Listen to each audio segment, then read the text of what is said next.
Bonjour peuple de Dieu et bienvenue à cette nouvelle exhortation. Aujourd'hui, nous allons parler de la loi de la déclaration et de l'annulation. Je sais que le thème paraît un peu bizarre, mais ça là, c'est un réma. J'ai ma soeur avec qui nous faisons souvent l'étude biblique. Quand je découvre quelque chose, je dis que tu dois dire réma. Et elle dit généralement réma. Si je vais partager ça avec toi. Et si tu essayes de mettre ça en pratique, mon frère, ma soeur, tu seras plus détruit. Parce que Osée 4, 6 nous dit, mon peuple est détruit parce qu'il manque de la connaissance. Et parce que tu as rejeté la connaissance, je vais aussi te rejeter, tes enfants et toi, et je vais te dépouiller de mon sacerdoce. Donc mon frère, ma soeur, la parole de Dieu dit que seule la vérité a franchi, rien d'autre. Donc les quantités de prières, les quantités de jeûnes, c'est pas ça qui nous délivre. C'est vrai qu'elle avait dit que ça, quelqu'un va dire que donc ça ne sert à rien de jeûner, comme certains ont dit. Non, mon frère, ma soeur. Si tu jeûnes, tu pries et tu ne sais pas, tes prières restent non exaucées. Écoute la vidéo aussi jusqu'à la fin et tu vas comprendre. Avant d'entrer dans le vif du sujet, merci beaucoup à toute personne qui appuie, à tous ceux-là qui ont appuyé j'aime. Continuez à appuyer j'aime. Ce n'est que comme ça que la parole, que l'évangile est propagé. À tous mes abonnés, à tous les abonnés, vous êtes les bénis de Dieu. Donc, vous n'êtes pas ici pour moi, vous êtes ici pour suivre la parole. Et si quelqu'un a quelque chose à partager, il peut mettre en bas de la vidéo. Et parfois, les feedbacks en bas de la vidéo sont vraiment la bienvenue. Et à mon frère Patrick Mekiako, que ta délivrance soit permanente au nom de Jésus-Christ. À tous ceux-là qui nous soutiennent, à tous ceux-là qui nous envoient des feedbacks, je vous suis sincèrement reconnaissant au nom de l'équipe Rosemary, les justes sont délivrés par la connaissance.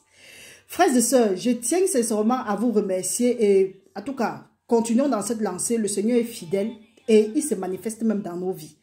Mon frère, ma soeur, comme je disais tantôt, aujourd'hui nous allons partager quelque chose et ce que je veux partager avec toi, si tu prends ça au sérieux, tu mets ça en pratique parce que la parole de Dieu nous dit dans Jacques 1, 22 que ne soyez pas seulement ceux-là qui écoutent la parole, mais pratiquez-la. Pratiquer-la veut dire quoi? Ça veut dire, tu n'écoutes pas seulement, tu ne regardes pas seulement, mais tu mets ça en pratique. Un peu comme, si j'ai pris cet exemple-là et ça a été un peu, je peux élucider quelque chose. Si tu vas à l'hôpital, on te dit peut-être que ok, tu vas prendre voilà les médicaments, on te prescrit une ordonnance. Voilà les médicaments que tu vas prendre pour guérir. Tu ne vas pas arriver à la maison, déposer les médicaments là-bas et espérer guérir. Jusqu'à si tu guéris, même ça va prendre du temps. Ou si c'est seulement un miracle. Mais du moment où tu vas suivre l'ordonnance, là, tu vas suivre ça et prendre tes médicaments, tu vas guérir. Donc, mon frère, ma soeur, peut-être tes prières sont restées, en tout cas, tes prières ne sont pas toujours exaucées. Ou bien une bonne quantité de prières que tu as fait, les jeûnes et autres, tu as comme l'impression que tes prières ne sont pas exaucées, ça reste non exaucé. Mais il y a aussi quelque chose que nous allons partager aujourd'hui. Mon frère, ma soeur, ça ne sert à rien. Beaucoup de gens nous écrivent, nombreux sont ceux-là qui nous écrivent, ils disent que non. C'est quoi? Chaque fois tu dis que je n'ai prié. Depuis que je jeûne, je prie. Rien ne change. Tu veux encore qu'on jeûne, on prie comment? C'est pas moi qui veux. Mais il y a quelque chose peut-être que toi tu fais mal. Soit tu fais mal, soit tu fais ça consciemment, ou tu refuses de faire ce que Dieu dit. Dieu dit que celui-là qui détourne son oreille afin de suivre la loi, même sa prière passe pour une abomination. Donc, vérifie pour voir si ta prière n'est pas une abomination auprès de Dieu. Parce que Dieu dit que les impudiques, pour qu'on fasse attention, que les impudiques ne naissent pas parmi nous. Je crois que c'est quelque part, c'est dans je ne sais plus trop, je crois que c'est dans Hébreu. Oui, autant pour moi, lisons et nous allons comprendre. Dans Hébreu 12, à partir du verset 16, nous allons lire. La parole, à partir de 14, oui, à partir de 14, la parole de Dieu dit, recherchez la paix avec tous et la sanctification sans laquelle personne ne verra le Seigneur. Veillez à ce que nul ne se prive de la grâce de Dieu, à ce qu'aucune racine d'amertume poussant des rejetons ne produise du trouble et que plusieurs n'en soient infectés. À ce qu'il n'y ait ni impudique ni profane.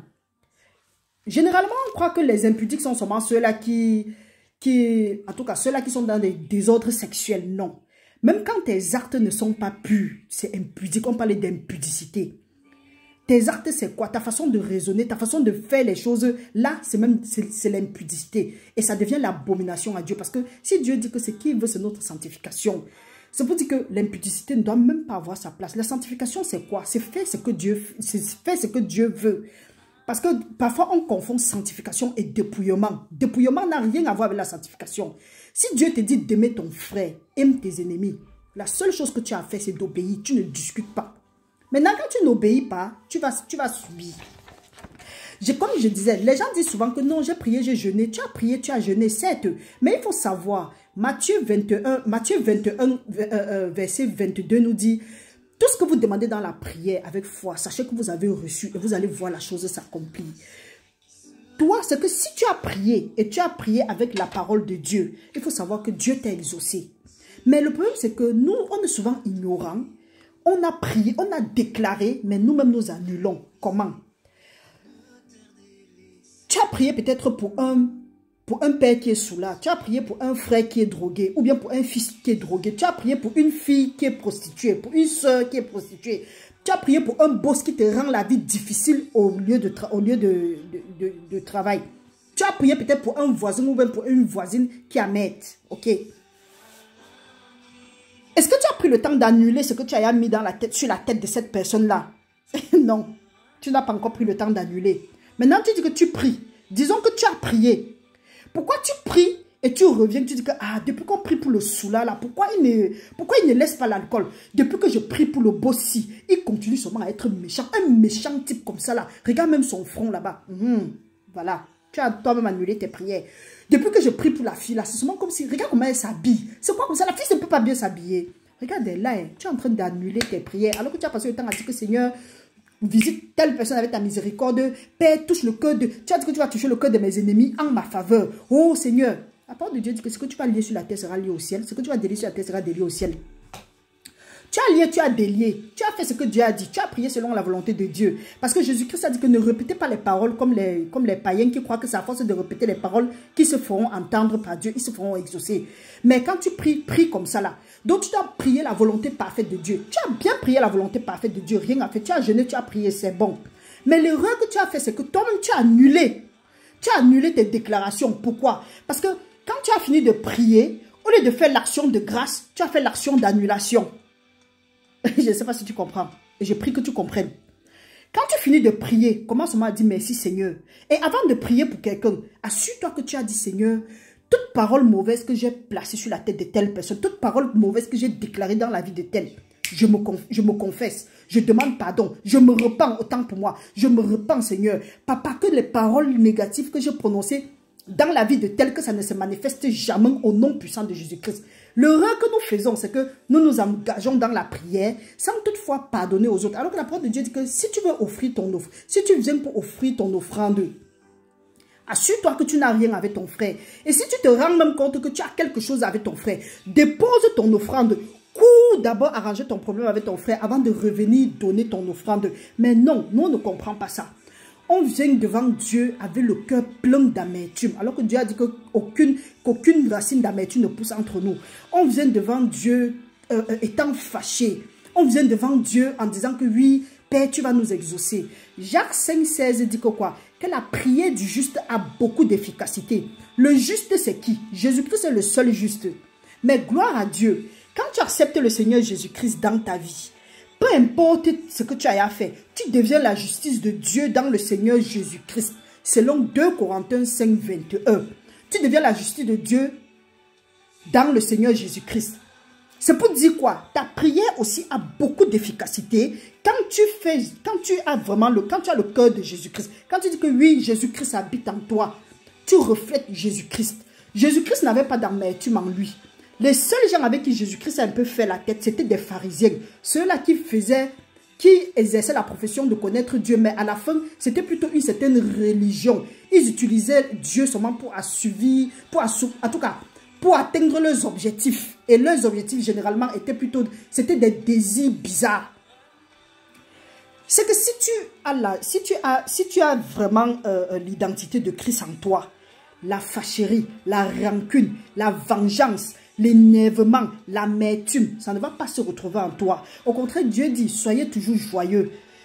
Vous êtes la lumière du monde, vous êtes le sel de la terre. Pourquoi Dieu te dit de pardonner à ton frère? Selon Matthieu 5, de 43 à 44, que bénissez ceux-là qui vous maudissent, priez pour ceux-là en tout cas, c'est écrit quelque part comme ça là, oui. Dieu dit pardonner. pardonnes, tu refuses de pardonner, mais tu prends pour profession, tu commences à prier, tu pries, un peu comme on dit que oui, les pleureurs professionnels, tu deviens un prieur professionnel ou bien une prieuse professionnelle. Tes prières vont rester non exaucées. Arrête de faire des prières bizarres. Va, si tu es en train de prier pour quelqu'un, prie pour la personne sincèrement. Ce que je dis souvent aux gens, c'est que prie pour quelqu'un comme tu aurais voulu que Dieu fasse pour toi. Mais je dis ça pourquoi? Parce que moi-même, ma délivrance a commencé aussi là-bas. Quand je commençais à prier pour mes ennemis, tu vas comprendre un jour que ceux-là que tu appelles ennemis dans ta vie, là, ce ne sont vraiment pas tes ennemis. Il y a les gens avec qui Dieu dit que cherchez à vous entendre avec tout le monde. Soyez en paix avec tout le monde.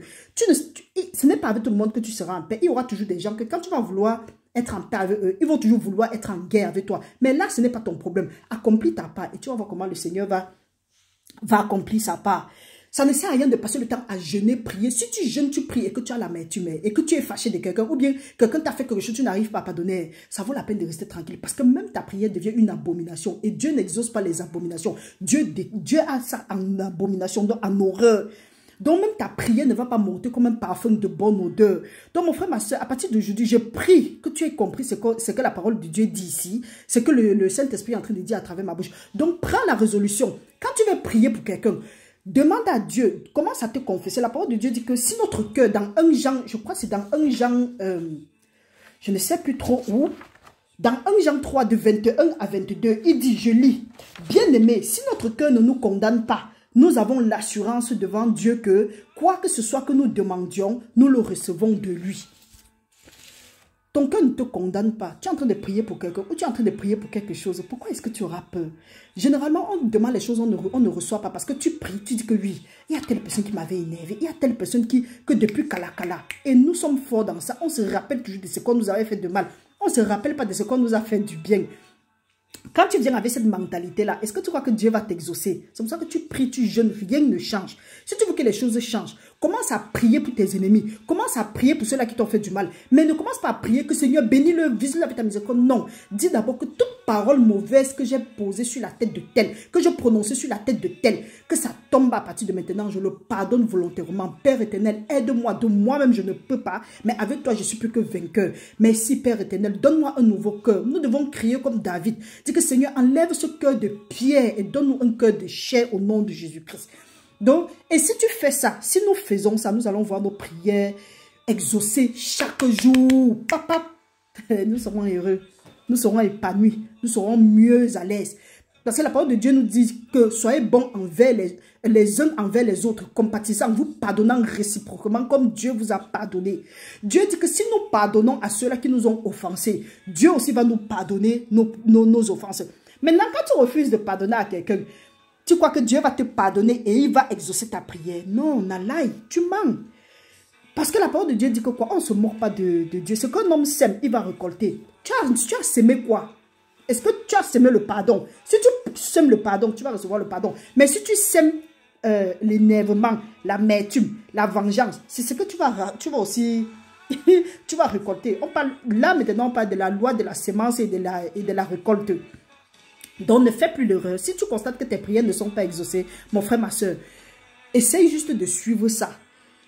Commence à prier pour des gens, même pour tes ennemis. Prie pour eux. Parce que Dieu te dit, c'est à moi la vengeance, à moi la rétribution. Si c'est toi qui veux maintenant te venger, tu ne sais pas, Dieu va te venger mieux que toi-même. Parce qu'il dit que quand tu pries pour tes ennemis, tu es en train de mettre le charbon sur leur tête. Donc tu leur donnes à manger, tu leur donnes à boire. Tu es en train de mettre le charbon sur leur tête. Et commence à prier. Mets ça dans... Ne prie plus. Tu dis que non, il faut que Dieu te bénisse. Parce que telle personne t'a énervé. Il faut qu'il voie comment Dieu t'a béni. Ouh, tu vas tourner à rond. Hein. Tu vas souffrir. Hein. Tu vas lire, comme on dit. Tu vas lire. J'aime le mot là. Si tu es sage, commence à prier pour tes ennemis. Parce que tes ennemis sont là, c'est pour un but. Dieu les utilise dans ta vie pour un but. Parce que rien ne peut arriver dans ta vie si Dieu n'a pas permis. Nous pouvons prendre l'exemple de quelqu'un dans la parole de Dieu. Nous avons vu comment Job, quand il a été testé par l'ennemi, de Job 1 jusqu'à presque 42, Job a passé le temps à se plaindre, se fâcher de ses amis, En aucun moment, il n'a prié pour ses amis. Il défendait sa cause. On n'a pas refusé. Mais quand nous regardons dans Job 42, nous voyons que le moment où Job a prié pour ses amis, Dieu l'a béni. Donc, que ce soit ta portion aujourd'hui, à partir de maintenant, commence à prier pour tes ennemis et tu vas voir comment Dieu va te bénir. Il y a certaines bénédictions que même Job a reçu 2 fois ce qu'il avait perdu. Pourquoi? Parce qu'il a prié pour ceux-là. Parce que ses amis sont venus faire comme si ils étaient en train de le soutenir, alors qu'ils étaient en train de se moquer de lui, de le reprocher. C'est vrai, eux, ils disaient les vérités, mais il y a des moments où il y a des choses qu'on ne dit pas aux gens. Moi, j'ai dit conseil, souvent, il a dit des choses aux gens que je ne devais pas dire. Mais ça, c'était l'ignorance. Que Dieu me pardonne. Et vous voyez, comme on dit la sanctification, là, ça se fait chaque jour. Il y a des choses que nous avons eu à poser comme actes, des actes que nous avons posés. Aujourd'hui, parce que les écailles sont tombées des yeux, on comprend que oui, il y a des choses qu'on a posées qu'on ne devait pas. Job, par exemple, ses amis ont passé le temps à l'accuser à un mauvais moment. Job a cultivé l'amertume en lui. Donc, il répondait un genre. À un moment, il a commencé même pas à en vouloir Dieu. Mais il n'a pas renié Dieu. À la fin, c'est quand il a pardonné à ses amis, il a prié pour eux, que Dieu l'a béni. Donc, à partir d'aujourd'hui, ceux-là qui t'ont fait du mal, même le boss là qui te fatigue au travail, commence à prier pour eux. Commence à délier les mauvaises choses que tu as liées sur leur tête là. Commence à prier pour eux. Lis maintenant seulement la grâce. Lis la miséricorde. Donc ça, c'est ce qu'on appelle s'aimer. Sème seulement les bonnes paroles dans leur vie. Et tu vas voir. Je vais aussi te dire, quand tu fais les déclarations comme quoi, je suis vainqueur dans le Seigneur Jésus-Christ, je suis la tête, jamais la queue, quel que soit ce qui va venir contre moi, ils vont venir par un chemin, ils vont s'enfuir par 7 chemins, quel que soit, que tout âme forgée contre moi va rester nul et sans effet. Il ne faut pas que quand peut-être tu rêves ou bien on te poursuit, tu t'élèves, tu dis que, hey, les gens là encore, oh, non, tu te lèves, tu cites encore la parole, tu sens que quelque chose ne va pas dans ta vie. Tu sens que les choses, tu es en train de subir l'échec. Ne dis pas que, donc j'ai encore échoué, maman, jusqu'à quand? Ma vie va foncer jusqu'à quand? Non. Tu dis que oui, je suis plus que vainqueur dans le Seigneur Jésus-Christ, au nom de Jésus-Christ. Et hey, quand tu dis que ça, bang, tu t'élèves. Mon frère, j'espère que tu as été édifié. Restez béni dans le nom de Jésus-Christ avant d'oublier. Du 26 au 28, nous avons notre jeûne de 3 jours. Notre thème est basé sur les rêves. Maintenant, du 5 juin jusqu'au 25 juin, nous avons un jeûne de 21 jours. Donc, si tu veux prendre part au jeûne de 21 jours, ce ne serait pas sur le site, ce serait de côté. Il y a une liste où on s'enregistre jusqu'au 30 de ce mois. Donc, si tu es intéressé, si tu sens qu'il y a des trucs dans ta vie, le thème c'est apprendre à écouter la voix de Dieu. Apprenons à écouter la voix de Dieu. Et nous allons marcher selon la voix de Dieu. Dieu nous dit dans Romains 8, 14 que ceux-là qui marchent par l'esprit sont appelés enfants de Dieu. Au nom de Jésus-Christ, ça c'est béni. Amen.